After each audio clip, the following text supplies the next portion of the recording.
All right, Train. I know we talked a lot about Dusty and everything, but and I wanted to get to your 3 points, so I'm gonna jump ahead. I want to ask about the Ron Garvin thing. Here's where I think we're gonna see eye to eye. But I'm gonna let you talk, and then I'll see if I was right or wrong on that.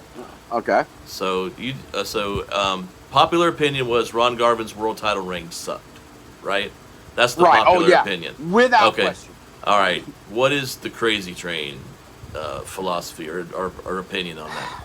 Well, what precipitated that actually coming up on our podcast was obviously Conrad Thompson's doing way better than you and me combined on our podcast. It just is what it is. As the hour that we've spent talking, Conrad's already set up 3 more podcasts, so don't worry. Right, about it. He's doing just fine. And I've never met Conrad. I've met Megan, his wife. I've, of course, met Flair. Worked with David, his brother-in-law. So I mean, I think I love Conrad's shows. I listen to all of them. I have great respect. I mean, I think he's very humble about how he says, "Look, I'm just a fan who's living his fantasy." Yeah. I think he's very pragmatic about it. And sure. Anyway, and I have to respect he's the guy who went to community college and made the money he did before he got into the podcast. Hey, ain't nothing wrong with making money. No, man. I mean, I totally respect the hustle, but But anyway, he constantly on his podcast, just buries Ron Garvin. And as a guy, he doesn't bury Ron Garvin. He doesn't bury Ron Garvin as a person. He talks about how just buries the reign or whatever, the title run, and how it made no sense. And he goes, and I know my father-in-law loved their matches, and I mean, how could you not if you like hard-hitting action? Because those two beat the crap out of each other. Oh, yeah. Well, that was just Ronnie's style, man. Yeah, it was just his style. And Flair could work that style if he needed to, So, anyway, that kind of started the ball rolling. And then I don't think you know of a guy who did podcasts with us who's like a super fan of the Indies down in Georgia named Norco Kiptoo. Does that name ring a bell to you? That would not ring a bell with me, no. He is an Atlanta guy who was actually the one that got me into the podcasting because he was a regular at Wildside when I was working down there in Cornelia, Georgia. And that's why his favorite wrestler of all time is AJ Styles because he basically saw AJ's evolution. From start to finish, yeah. Right. Or start to where it is now, right? It's not finished yet. Right.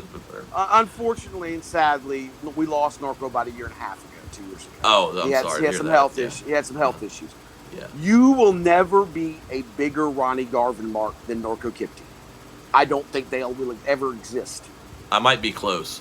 So he's probably bigger than me, but I'll tell you. But growing up in Atlanta was like us. He grew up with Ronnie as a top guy, Well, see, I met Ronnie when I was 13 years old.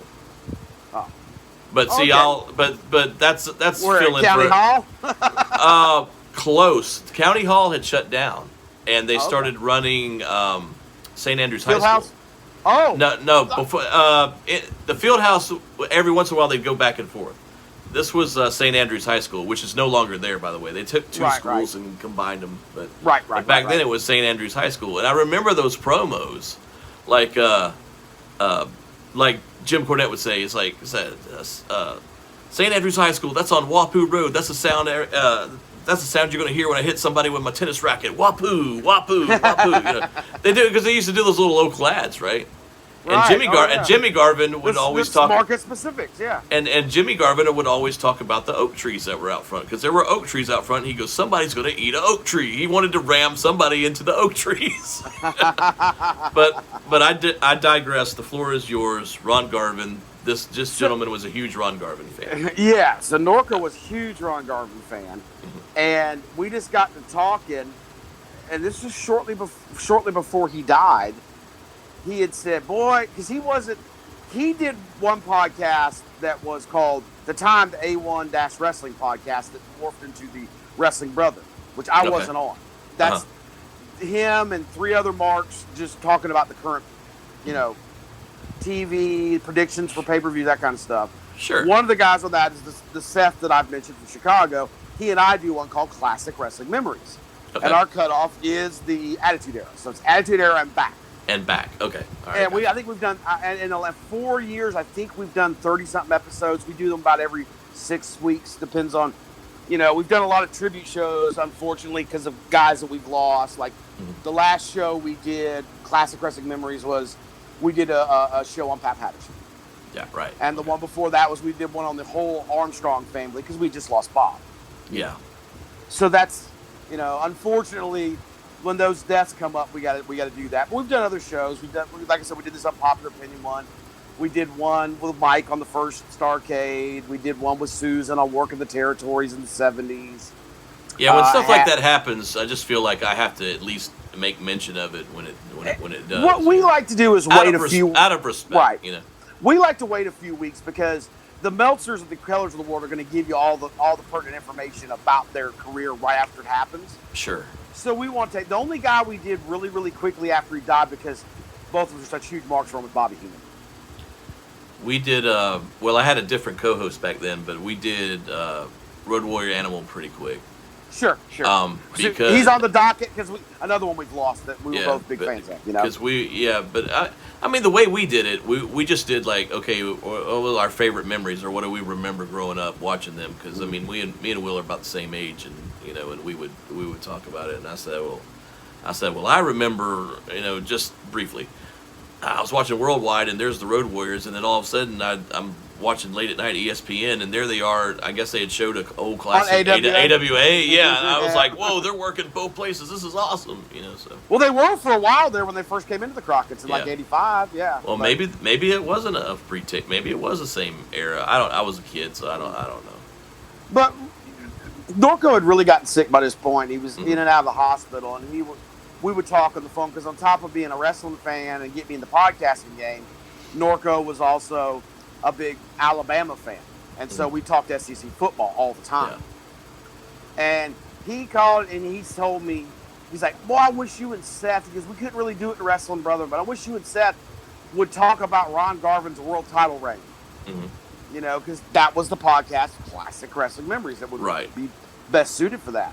Mm-hmm. And, he passed away, and then a year later we got around to the Unpopular Opinion thing. Mm-hmm. And I was spurned on by the memory of Norco and Conrad saying this all the time. Sure. And I was reminded of something I've heard Meltzer say in interviews and on his own podcast. Mm-hmm. That, and Lord knows a lot of the current fans think, well, if Dave Meltzer says it, God himself must have come down and mm-hmm. carved it in stone. And I don't know if Dave even really feels that that's what they should take his opinion that seriously, but it is what it is. But I agree with Dave 110% on this. When he said, especially when you're talking about the territories, mm-hmm. you cannot fully understand what's going on in a territory or why a guy is placed on the card or whatever unless you were living in that territory at that time mm-hmm. and watching its television on a regular basis. Because there's so many variables that go into it. Mm-hmm. You have to understand the socio-political climate of that region and that area at that mm-hmm. time period, the economics of that. How they were being presented on television, mm-hmm. All those. And he's 110% right. And mm-hmm. the example I use is Lawler for years sold out Mid-South Coliseum in Memphis. Oh yeah. Does Lawler work anywhere but Memphis? And this is no disrespect to Jerry Lawler. No, but I don't remember any place else until they started doing that USWA AWA feud with the combined world title and all that. That's the only other time I remember before he made the jump to the E. Right, but that's what I'm saying is like, and part of the reason why is I think Lawler was smart enough businessman to realize I'm happy here. I'm a Memphis guy. Why would I want to leave? I'm making tons of money. I'm on top. Yeah. And then the few times he did go out, he wasn't his biggest star, and he's like, okay, Right. So, but he knew where his bread was buttered. Exactly. It's like when you talk to Punky and Hoot, they'll tell you the reason they stayed in the Southern Territories. Believe me, they got offered to go up north. Yeah, I bet. They just think the same. Well, I mean, Hawk and Animal would tell you the same thing too. But I think Joe and Mike were both guys that were like, theirs was more about loyalty, I think, than it was Punky and Hoot. Punky and Hoot just, they were comfortable down here. They knew, I mean. Yeah. And look, we all agree. Lawler was going to be a star wherever he went. Joe Yeah. and Mike would have been stars wherever they went. Punky knew, but would they have been the level of stars they were? No. Yeah. So you got to understand that. And when you look at the Flair Garvin feud, you know this because you grew up in this area. Oh, I remember this very well. Yeah. Going back to what Meltzer said, you know, and Conrad doesn't know. Conrad grew up in Huntsville. Yeah, he's an Alabama guy, you know. He was he grew up probably Continental or something? Probably Fuller's. Fuller's and the Welches. Yeah, exactly. Maybe Gulf Coast, the Phils, you know? Yeah. Maybe, yeah. you know, but look, I have immense respect for the Fullers and the Welches. I don't think they get enough respect for how important they were to the business. When you start bringing out all the different territories that they were involved in running at one point or another. And I love the Armstrongs. All the Armstrongs were immensely helpful to me when I started out, because I met Brian before I even got in the business, and 5 years later, after I got in the business and I worked a show with him when he was still doing the roadie gimmick before, you know, DX, he remembered me. I was on, you know, so just, you know, I mean, just, I cannot say enough good. The Armstrongs are great people. I was lucky enough, you know, before Brad passed, to be on a couple of shows with him, and I mean, you wouldn't meet a nicer guy in the business. I mean, that guy was just I worked a show with Bob one time where he let I think a shit or something slip out, and he found out the announcer's kid was in the room. He spent the next 30 minutes apologizing to the announcer. Oh, wow. I am so sorry I let that kind of language slip out in front of your child. And it was so sincere. Bob was not trying to work this guy. Bob really felt bad, you know. But anyway, so back to the Garvin thing. So I thought, you know, you can say that being a guy looking back hindsight who didn't grow up in this territory. And you got to remember, Conrad's also a little younger than you and me.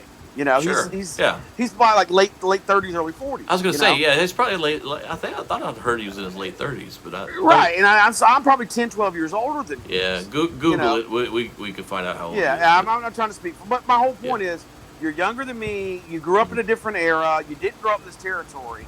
I did. I can tell you right now, myself personally, and then of course what Norco was telling me, who lived in Atlanta. Ron Garvin was, from day one that I can remember, when he came back into the territory, what was that, like 83, 84? Yeah. You know, by the time Dusty took Book over, you know, from Junior, he was presented as a top guy. Yeah. And he was always presented as a legitimate threat to Flair's title. Yeah. Obviously, the top baby face was Dusty. And then the 1A was Magnum, because that was Dusty's project. But Ronnie had to be top 3 or 4. Well, at least 5. Well, he was always 3 at least. He was always in.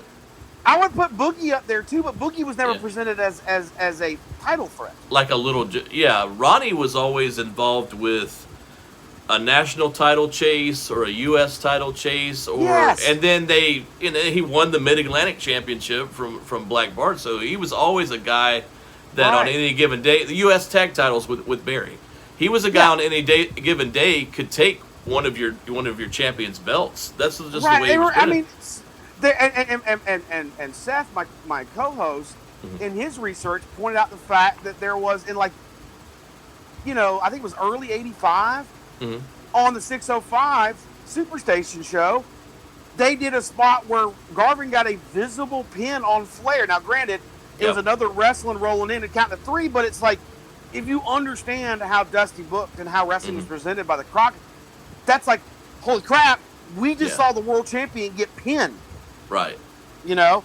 So he was always, if you remember Superstars on the Superstation, which was a primetime show that they did in I think early '86, if I remember right. I think that might have been. Or was it early '85? One of the two, because that same show is where the Midnights got the belts from the Rock and Rolls for the first time. Yes, I remember that match. I remember that match. And there was a Tully Magnum match, I think, because that was. And this was after the I Quit match, which, by the way, for transparency, is my favorite match of all time. This is before Clash of Champions. This was right, almost like the precursor. It was kind of them testing the waters to see if that would work. You're exactly right. And so the main event was Ron versus Flair. Yeah. You know? And so Ron, from the moment he came in the territory, and I'm watching as a young fan, he's presented as a threat to the world champion. He's presented as a threat to any other heel champion there is on the roster. And like I said, it's probably the third from the top babyface, right behind Dusty and Magnum. Yeah. And I would say Boogie was equal with him, but Boogie was never presented as the title threat, ever. Boogie would have his feuds with like Paul Jones's men and stuff like that. But right, he was your solid, character-driven mid-card feud. Yeah, he was never like in this like the super title contention. He wasn't what he had been in Memphis a few years earlier. I think he might have had a very, very brief feud with Tully. He did. Over the TV title. I want to say I remember they were doing tape fist matches. Remember that? Yeah, stuff like that. Yeah. Yeah. So Boogie was probably number 4, and so you look at that. So for the fans in this area, you might not accept it now, Conrad, and other fans. In hindsight, not growing, but us in the Carolinas, Georgia, Virginia, we had no problems with it. Oh no. So that's the first point. The second point is, and a lot of this is coming from Punky and Barry, okay, and talks I've had with him about it. Yeah. And even a little bit of the talk I had with Ronnie about it, about Mr. Garvin himself, Yeah. But we talked more about his time in Florida than we did his time here and his flying. But anyway, it's look at where they were in '87 when they made that change. You have to understand. Okay, they wanted to put Punky in that spot, but Punky was reluctant because he saw this as an attempt by Dusty to split up the Rock and Roll Express. Because once again, I'm not speaking ill of Dusty. It's a pretty well known fact now that Dusty was a little jealous because Dusty had an ego. We all do in the business. The Rock and Rolls and Midnights on top would draw as much or more than Flair and Dusty on top on the other loop. They had, when they were running, exactly. Yeah, they had 2 loops going to whether it's true or not, Punky and Hoot truly believe he was it's in the Midnight Express scrapbook. I know that. Yeah, I mean, there had to be some truth to it. Yeah. Cornette believed, and I think Dennis felt it too. I don't think I've ever talked to Eaton about it, but the few times I've talked to Dennis felt that same way. Yeah. So you got Condrey, Cornette, Punky, and who all believe in it. Okay. Yeah. So, what are you going to do? But like I said, look at the babyface side at the time and the company.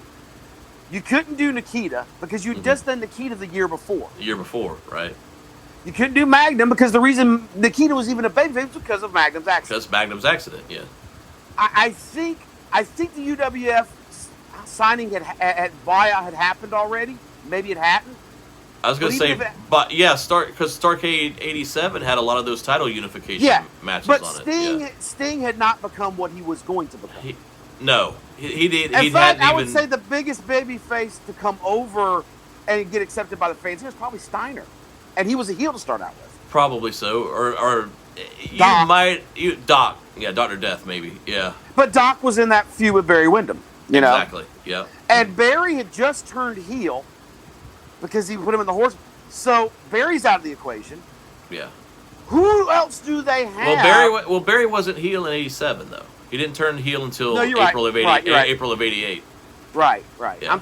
I'm just thinking based on the Doc match. But I think I tell you what eliminates Barry. I want to say, wasn't it during the bashes where he had the thing going on with Barry? I'm not the bashes. I'm sorry. Definitely Crockett Cup. There was definitely Crockett Cup. The Clash. And a Crockett Cup match too. I'm glad you brought up the Crockett Cup too. There's another point about how Garvin was presented to the fans around here. Yeah. In the first Crockett Cup, the original, I think, 3rd or 4th seed was America's team, Dusty and Magnum. Mm-hmm. But then Bill Watts comes out and does that promo where he says he's all want to see a world title change in New Orleans at the Superdome. So they booked the Flair Dusty match, and that means Flair is no longer the tag team with Arn, and Dusty's no longer the tag team with Magnum, and they're both top 5 teams in the tournament seeding. So Tully becomes Arn's partner, and Ron Garvin's who they replaced Dusty with. Yeah. So that means the top 3 babyface tag teams in that tournament are the Road Warriors, who were the number 1 seed, Punky and Hoot, and Ronnie and Magnum. Ronnie and Magnum, yeah, exactly. Yeah. They replaced. So that should give you an idea of how Ronnie was presented. They replaced the top babyface in the territory with him. Ron Garvin. So and they won the tournament. And they won it. They won the freaking thing. Yeah, they won it. Yeah. So that's how Ronnie was presented to the fans. But back, go back. Now, also, you probably know this, and maybe some of your listeners don't. Remember, '87 was the first year they pulled Starrcade out of Atlanta, Greensboro, and put it in Chicago.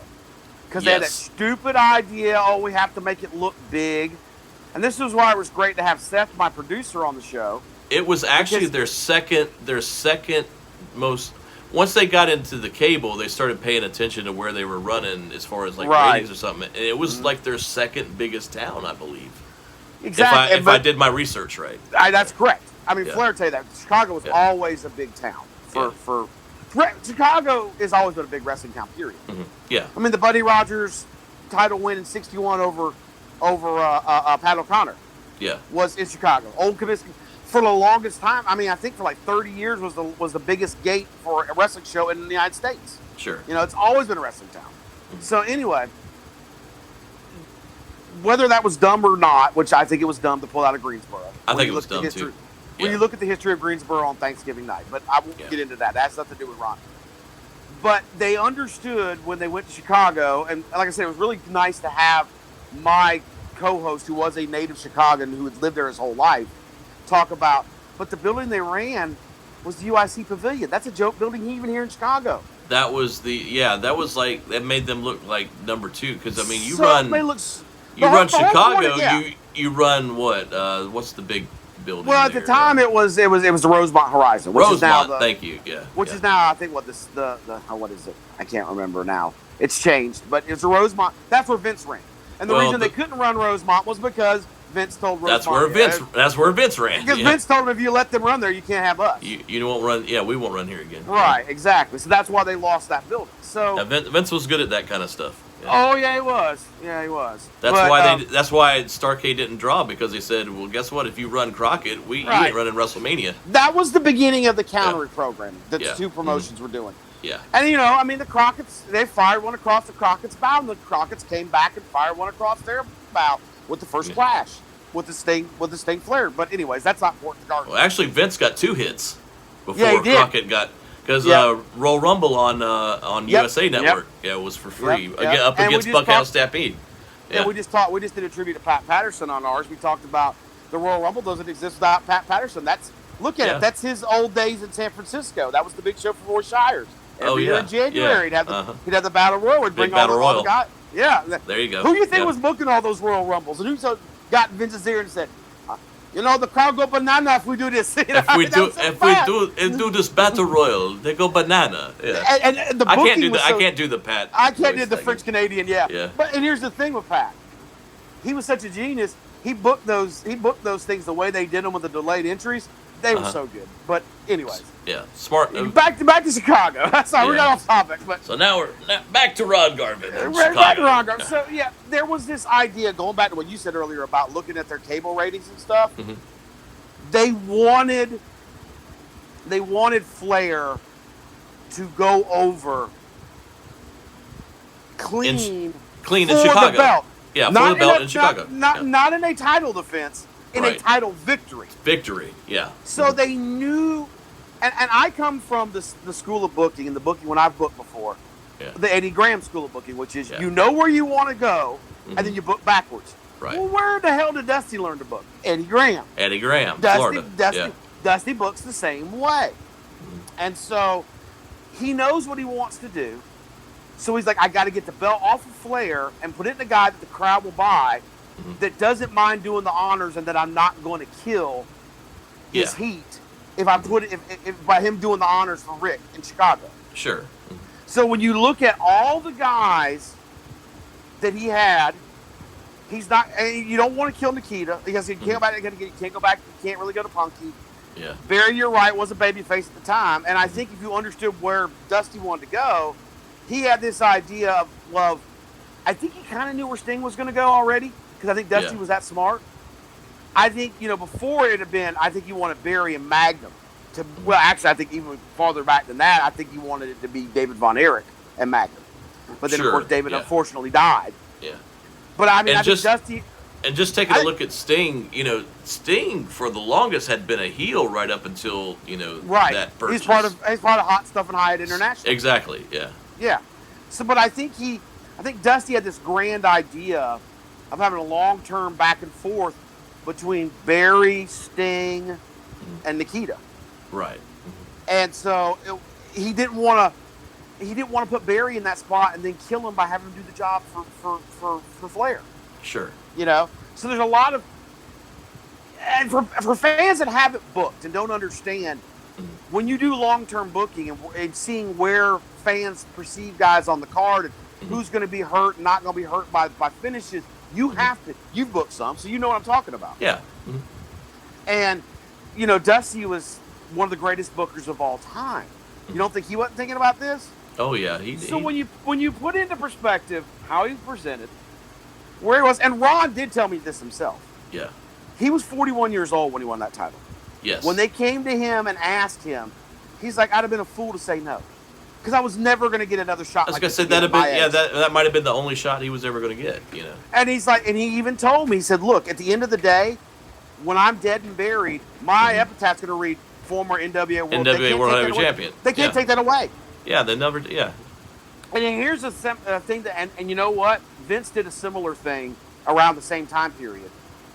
I think a lot of the critique that Ron gets, even when you break it down like that, is, and I do think Dusty made a mistake here.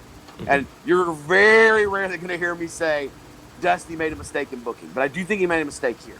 And I don't think it was 100% his mistake because JJ was doing more of the house show bookings than Dusty. Dusty was booking the big shows. I think I know where you're going, but go ahead. He did not have, I don't think he had but one, if that, title defense between the time he went over in Detroit on Flair for the belt and when he drops it again in Chicago and on Thanksgiving. He had I think he had like a TV six-man match maybe. He actually had a world title defense on UWF television against Tully. Okay. That ended in some kind of schmoz, but of course Ronnie. It was a screw finish. Yeah, it's kind of curtain. Yeah. And okay, so here's the mistake. I think I know where you're going with this. Here's the mistake. There was an announcement that Ron would not defend the belt until Starrcade. Right. And so he maybe had very few title defenses, and it's like October. Starrcade wasn't until the end of it's Thanksgiving night, end of November. Night. Yeah. So the 30-day rule all of a sudden goes out the window because the big thing in that territory was the champion's got to defend the title every 30 days or he's going to lose the championship. And that was put over a ton on TV. Oh yeah. They used that as a way to get a belt off guys before. Yeah. So injury angles and stuff. Yeah. So the way this was not Ron's fault, but just the way that was presented made Ron look weak as champion. Yeah. And I hear the same complaint often about Ultimate Warrior's title run. And I think obviously Ron was 1,000 times better worker than Jim Hellwig was. Oh God. Oh yeah. But my point is, you can't blame Jim Hellwig or Ron Garvin for what the office did about their title run once they got the belt. That's the office's fault. Yeah. That's the office's fault for either not having contenders in line, not booking the house shows the right way. I mean, I think that was more the case than Vince's with Warrior, was that he was afraid to put Hogan back in there, and Hogan wanted to go off to Hollywood. Sure. And everybody he had left was guys we'd already seen Warrior beat on his ascension to the title, like Rick Rude. Oh, God, Rick Rude's great. Right. But we've already seen this feud. So we're supposed to buy him now. He couldn't beat the guy for the Intercontinental belt. Intercontinental titles, he beat him for the world title? Yeah, exactly. And so you kind of had the same thing with Ron Garvin. It's like they said the 30-day rule out the window. Yeah. And they don't have anybody lined up. And so that makes, I think Dusty thought, and I don't want to speak for Dusty once again, I think he thought Dusty could be so arrogant and was so sure of his booking, he thought, well, if I go out and present it on TV the right way, and Ronnie's so over, and Flair's so over, the fans will buy this not having a title fence. Yeah. Well, he was wrong. Yeah, he was wrong. It hurt Ron. Yeah. He hurt Ron. But you know what? Dusty will tell you he was wrong about the Chamber of Horrors years later. Right. I personally think he was a little wrong about the bunkhouse stampedes. Yeah, because well, but he wasn't wrong about the war games. He wasn't wrong about a lot of stuff. Well, look where he booked the pay-per-view. It's like in New York. That's not a bunkhouse country western town. Yeah, maybe you booked that somewhere. Don't get me wrong. You booked that anywhere in the South, and it probably would have been awesome. Yeah, and I love Nelson Royal and that spot they had Nelson do the first year where he's sitting around the campfire in his western gear. Explaining what a bunkhouse. Right. Exactly. That was one of the best vignettes I've ever seen in wrestling. Mm-hmm. And he's like, Nelson was the perfect guy to do that. He's a guy who's the fans here accept as a cowboy, and he's old, grizzled. He's tougher than a $2 steak, to steal JR's quote. And you bought it, and then it's like, and then you're going to Let me tell you what a bunkhouse match is. And he's drinking that cup of coffee out of that metal. I was like, I hadn't even been to Nelson's Western store yet. I didn't do that until I got in the business. And I was like, man. But I lived in Texas. I lived in Colorado at that point. I'm like, I'm buying this with some cowboy shit. Yeah. So I think Dusty did make mistakes occasionally, and that was one. But I think when you break all that down, when you understand where Dusty was wanting to go, where he was kind of painted himself into corner. And here's another thing too about that. That card, for all the issues they had on that Starrcade, once again, Dusty booking himself into a corner. Yeah. The even bigger mistake on that show was having the Road Warriors lose in a screw finish in Chicago. There you go. There's your That was. But Dusty, God Almighty, I love Dusty, but he had booked himself into a bad place by the time that show come around. Yeah, I think if the Road Warriors win the tag team titles on that show, then they forget all about the whole world title. As far as Ron being supposedly Ron being a bad champion or whatever, he wasn't a bad champion. He was. No, he wasn't. He was booked badly. And I think a lot of people also talk about his promo skills. I think Ron was an underrated promo. People must remember English was a second language to him. His second language. Yeah. And he spoke with a heavy accent. Listen to the promos he cut after Cornette burned his face. Oh God, yeah. You talk about impassioned promos. Yeah, those were good. And as a worker myself, I always like to throw those shoot comments in that only the boys will get. Yeah. Mm-hmm. And those are harder to do nowadays because there's so many smart fans, Sure. and the internet. But I remember a promo he did one time when he was I think he was feud with Tully, right? And I think it was he was doing those tape fist matches with Tully. Fist stuff, yeah. And he comes, and so they kind of had him on a losing streak on the house shows. So he'd been, of course, you wouldn't know that unless you were Smart Mark or you were getting the sheets or whatever, right? Yeah, right. But he comes out and cuts a promo on 605, and he's like, Tony Schiavone, I can't do the French Canadian accent like you. I've been doing a little carpentry work. I want to expand myself out, building houses. And I'm like going, and I'm dying laughing now that I didn't understand it. When you I heard understand it, what it is now, yeah. What he was saying. Yeah, I was dying. I was like going, and I guarantee you had every guy in the locker room rolling when he said that. Yeah. He was not enough. He was. It's like I put Garvin right there with Steamboat and Bret Hart as top guys, former world champions, who were not Ric Flair, Dusty Rhodes promos, but were very effective because they were believable. Yeah. I mean, Wahoo is another guy putting that. Even though he should, Lord knows it's a crime. He was never a world champion. Legend. And me and Wahoo were tight. So well, when Wahoo said he was going to whoop somebody's ass, you believed it. But I can go back to that. That was a different era. Like, now you have titles just switching back and forth all the time. Whereas, I don't think Wahoo needed to be world champion to be Wahoo McDaniel. He was Wahoo McDaniel. I heard Bobby Heenan in a shoot interview with Jim Cornette. Yeah. I think it was with Jim Cornette. Say that was the biggest mistake that he could think of from his career. Because are you kidding me? When you talk about the toughness of Wahoo, the legitimate amateur background, and he's a legitimate Native American, so he is a person of color. Right. He goes, what were they thinking about giving Wahoo a world title? But you might be right. He might have been one of those guys because of all the things we just said. like Andre didn't need the belt. Yeah. But I will say, let me leave you. Now he was a tremendous. When he turned heel, he was a tremendous U.S. champ. Dude, one of my favorite finishes was when he had that little heel run where they unified the national and U.S. titles for Magnum. Yes, right. Remember that series of shoulder blocks, and then out of nowhere, Magnum hits the belly to belly. Yeah. And I know Wahoo called that finish. I know he did. Yeah. A great finish. Yeah. But let me leave your listeners on the Ron Garvin thing with this. It's the same thing I left my listeners with. You may not like the title run. Uh-huh. You may disagree with everything me and Jason have just said. That is one of the things that got moved over to the Peacock. Mm-hmm. Which, by the way, can you imagine Vince McMahon sitting in the boardroom going, my stuff's going to be on the Peacock. The Peacock.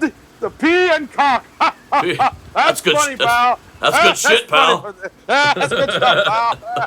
But anyway, I digress. The WCW NWA pay-per-views have been moved over. Oh, good. Go back and watch that match and tell me that is not one of the best matches of the 80s as far as hard-hitting action. That's like 25 minutes of brutality. Jim Ross's call getting toward the finish, he goes, "This is one of the most brutal matches I've ever witnessed." And if you look at like Flair's chest, chest? Yeah, both of them. I mean, Flair said it in interviews and in his book. He goes, "I'm rubbing Neosporin into my chest for a month. I was surprised I didn't get a staph infection." Yeah. And I've always said this about Ronnie. He did the spot in that match. He won the belt earlier in Detroit with the same spot, but he didn't win it. This is a guy that's known as a meat and potatoes guy.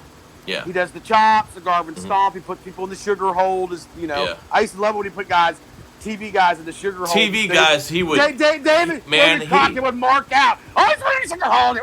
He just loved to watch him stretch he guys. He could flat stretch some dudes. I mean, like, yes.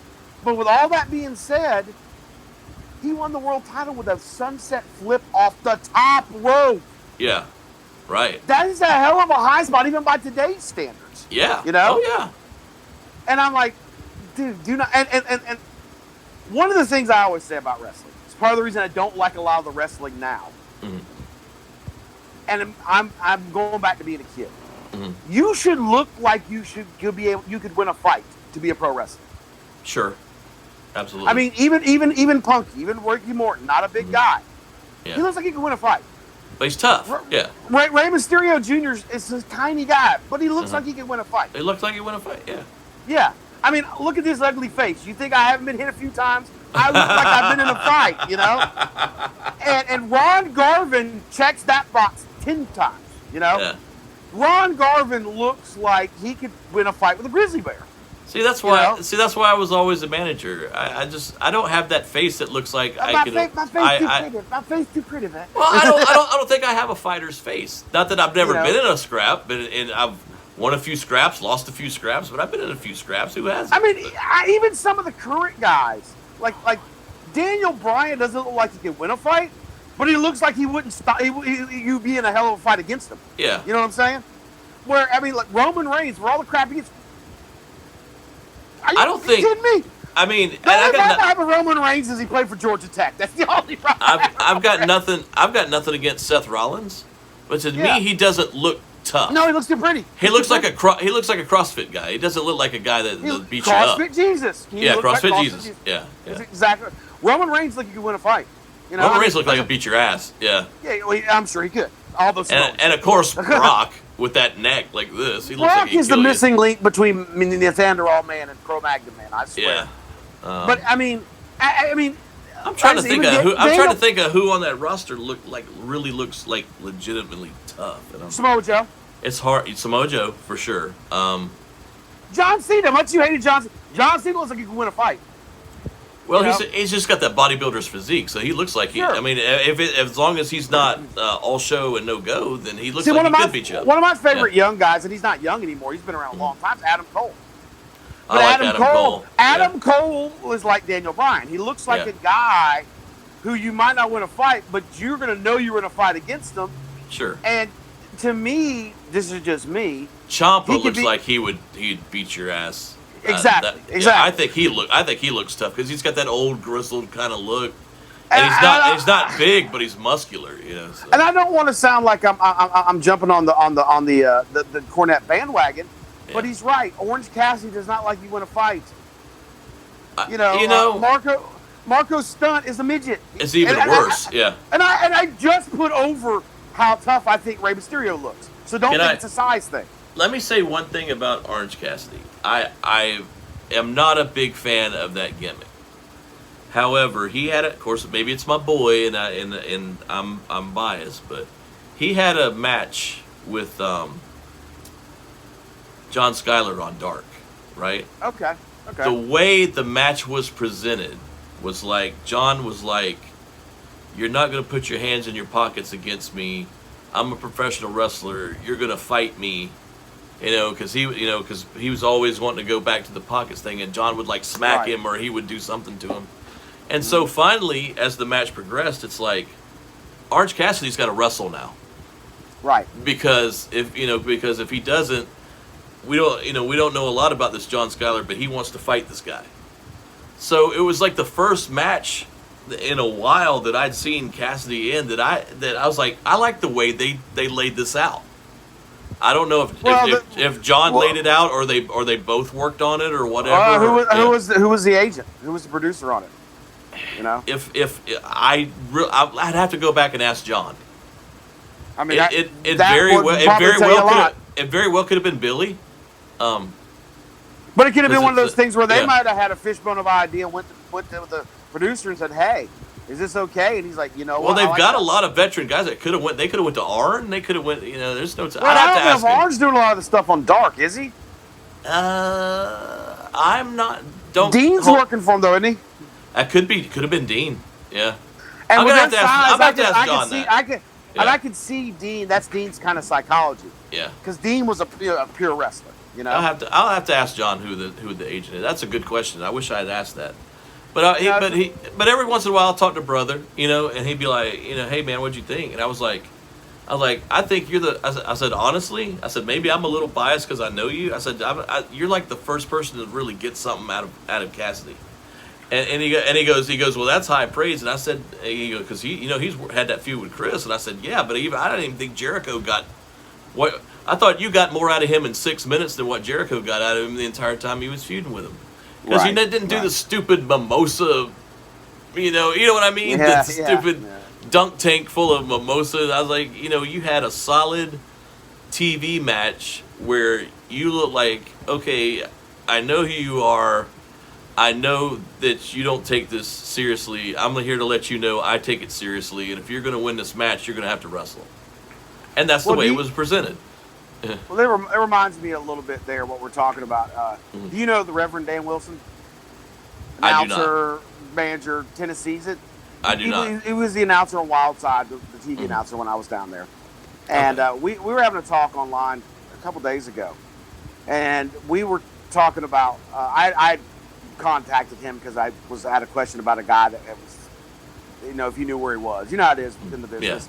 Yeah. Hey, you start sending out feelers to guys. Hey, But anyway, he said, he goes, I'm really not that close to him. I don't know where he is. And he got to talking about how he liked the guy, but he was his booker.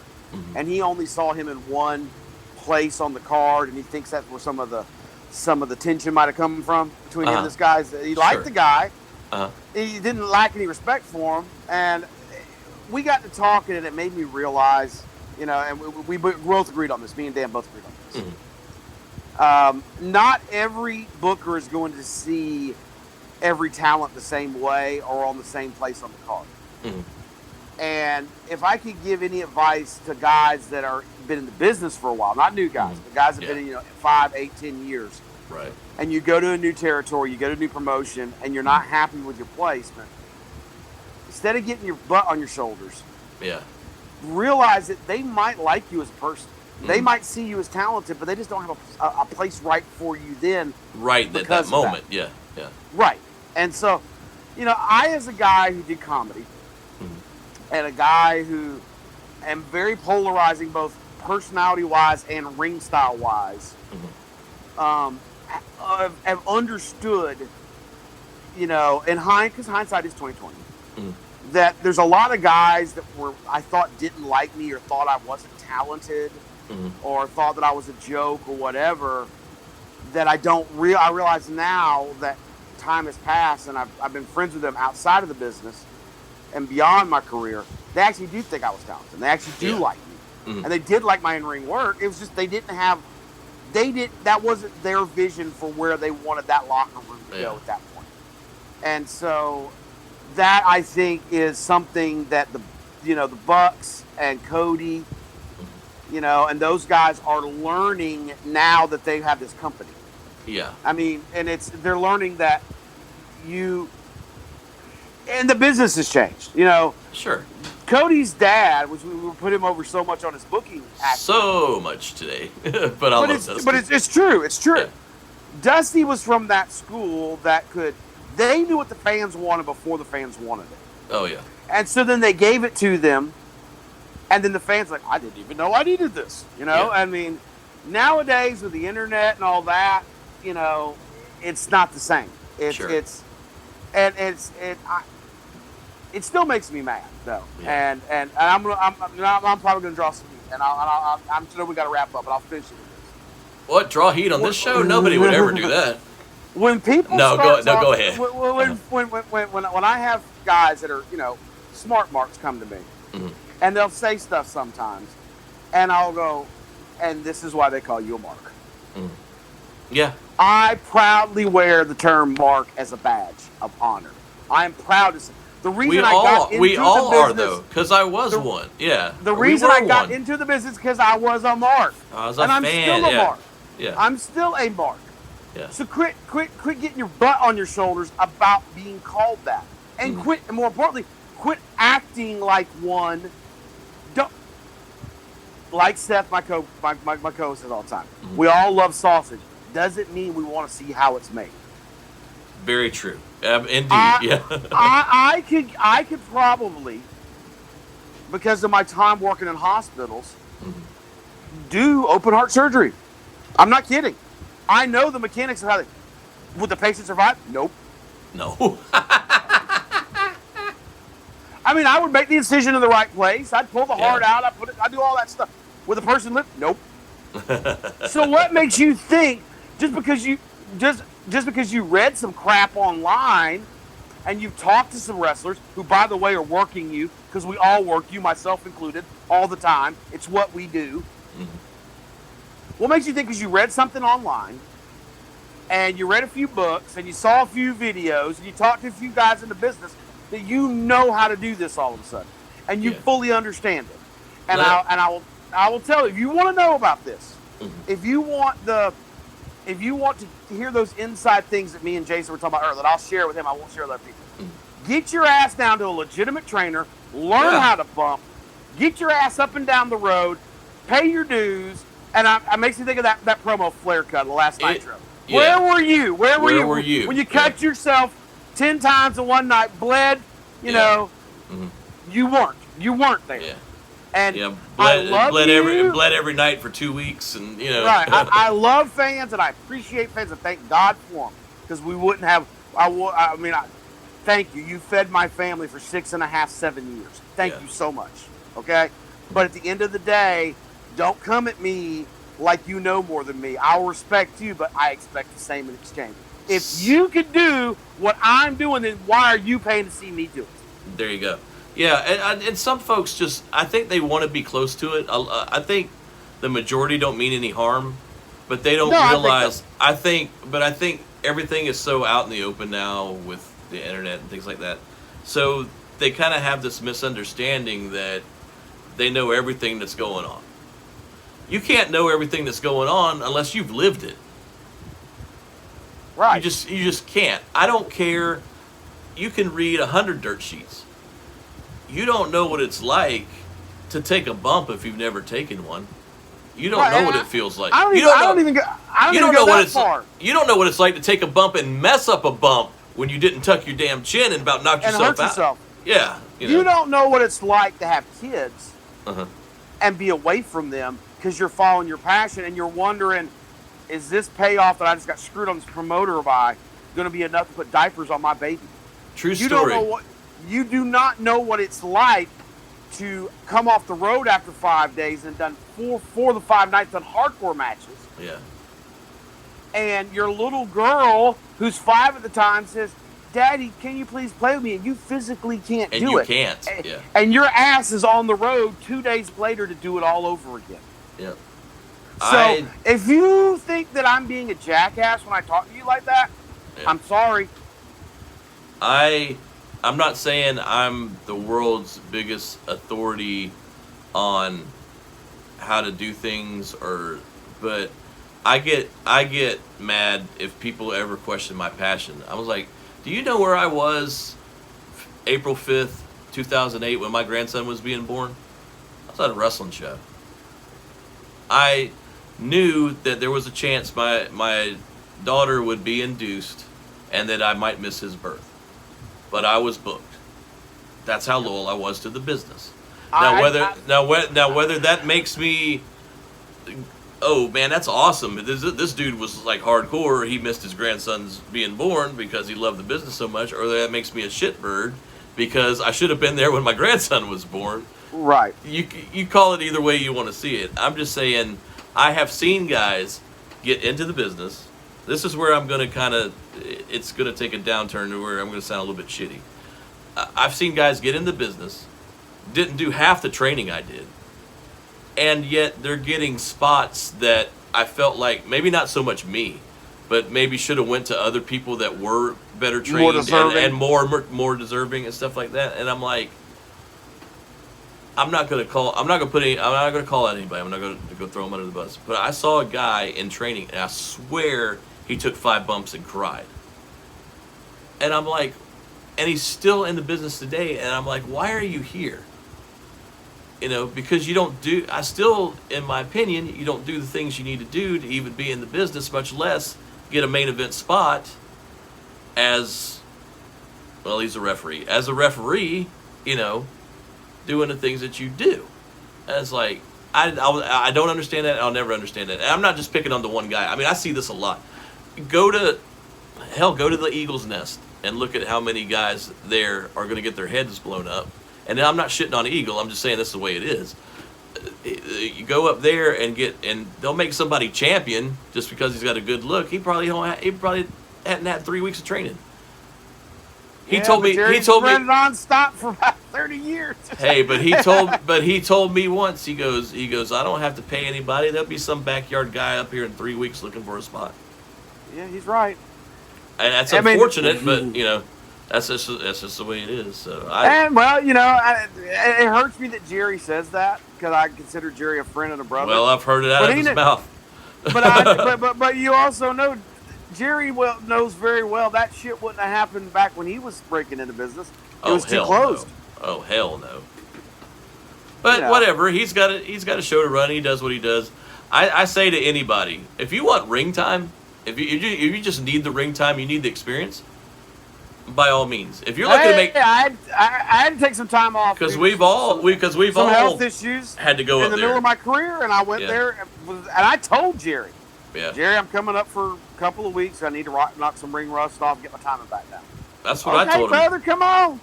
I told him he needed a referee, and I said, well, I'm coming off an ankle injury. This will be almost like a rehab assignment for me. This was 2003.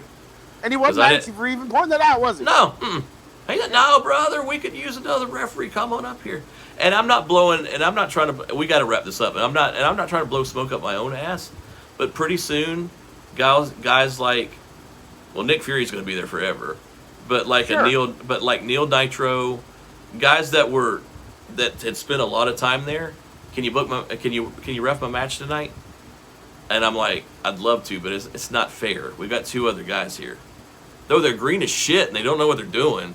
But they need the experience. But they need to, you know what? They need to hear you say, you're not doing a good job, that guy's better. They need to hear that.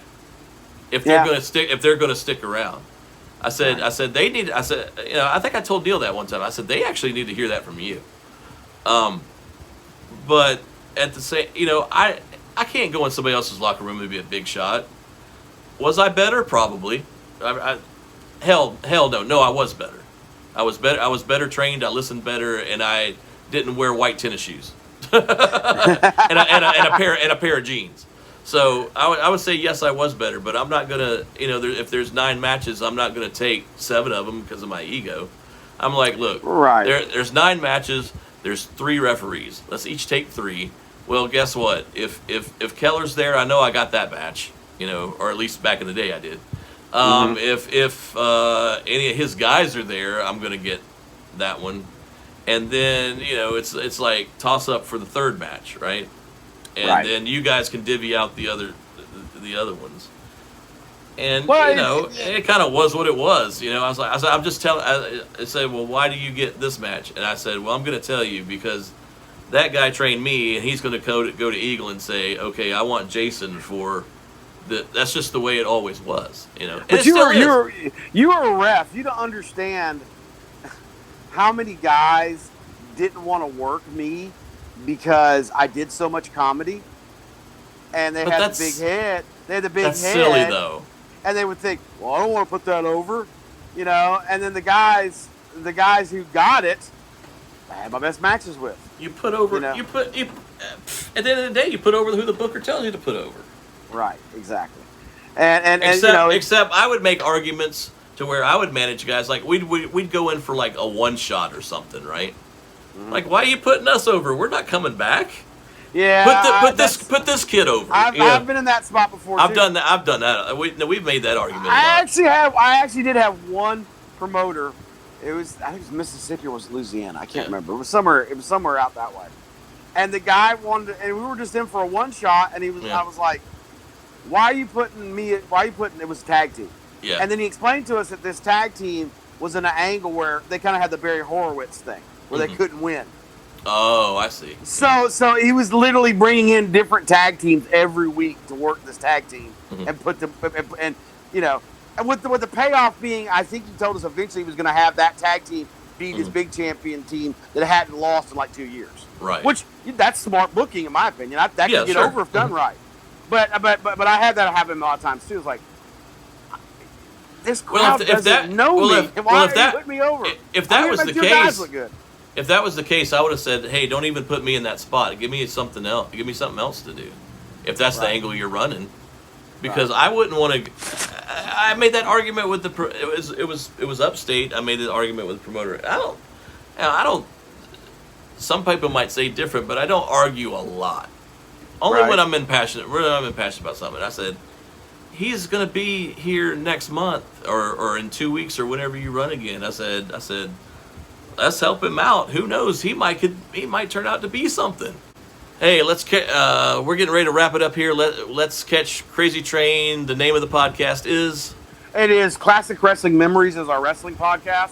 But just go to Geekville Radio, all one word, GeekVille radio.com. We have a multitude of podcasts that I host or co-host. We have Classic Wrestling Memories. Geekville Radio is the main one. That's what it sounds like. It's mostly geek culture. Yeah. I'm not involved in it because I'm not in it. We have Examining the Doctor, which is a deep dive into Doctor Who. Oh, wow. Okay. I do host Examining the Dead, which is our semi-monthly look at horror stuff. So... we're going to have you back on and talk about that kind of stuff because that's right up my alley too, but I wanted to cover a lot of the wrestling stuff with you today. I almost wore my Friday the 13th hat, to Camp Crystal Lake hat. There you go. We'll put the links in the description. John, Crazy Train, thank you, man. Thank you for being on with me. It's always a pleasure to talk to you. You're a good brother. And that's going to do it for this edition of the Willis Show. Thank you again. And we'll see you next time on The Willis Show. Thank you.